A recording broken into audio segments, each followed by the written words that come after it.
Good morning everyone, कसे आहात? तर आमच्या आजच्या सकाळची सुरुवात अशी झाली. दोघेही भाऊ बहीण खेळत होते आणि त्यातल्या त्यात जीवाला मस्त बाहेर दादाने बंद करून दिलं. जीवा दादाला म्हणते, दादा बाहेर ये, ओपन कर ओपन कर, असं ती सारखं वाजवून त्याला आवाज देत होती. आणि आमचा दादा बिचारा आतमधनं तिला चिडवत होता अजून.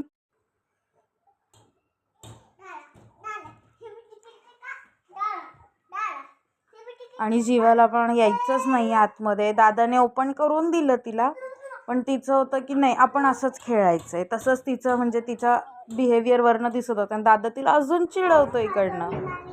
मग थोडी कामं आवरून आम्ही निघालोत बाहेर जायला. त्यात आमची एक बॅग होती, ती आम्हाला खाली वॉचमॅन काकांना द्यायची होती. जर ऋतांशचं म्हणणं होतं की मी देऊन येतो त्यांना, तू दे माझ्याकडे. मग त्याने ती बॅग घेतली आणि मस्त त्या काकांकडे गेला, त्यांना देऊन आला. त्याचं होतं की मी आता मोठा झालो आहे, सगळी कामं मीच करणार आहे, तू येऊच नको, तू येऊच नको. अशी छोटी मोठी कामं मुलांनी केली ना की आपल्याला जरा बरं वाटतं आणि थोडंसं रिलॅक्स फील होऊन जातं कमीत कमी. मग आम्ही इकडनं आमची थोडी बाहेरची कामं आटपून आम्ही एक रस्त्यात एक मंदिर लागतं आम्हाला, आम्ही तिथे जाऊन आलो. छान रांगोळी काढली ती दीपोत्सवाची. मग आम्ही बघितलं, ॲक्च्युली आम्ही जाणार नव्हतो, पण ते गर्दी वगैरे बघून म्हटलं चला दर्शन करून येऊयात.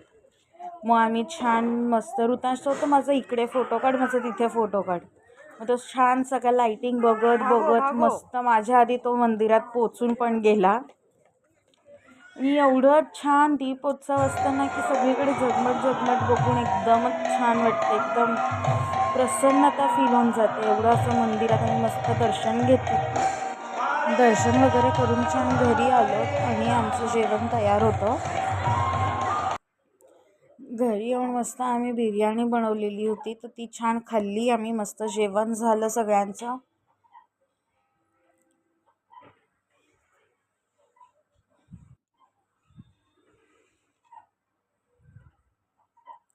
आणि इथे जेवण करून दोघांनाही झोपायचं नव्हतं, दोघांनाही रिपेअरिंग करायचं होतं. काहीही करत बसतात, नुसती गाडी उलटी कर, त्याला रिपेअर कर, हे कर, त्यांचं तेच गोंधळ चालू होता रात्री.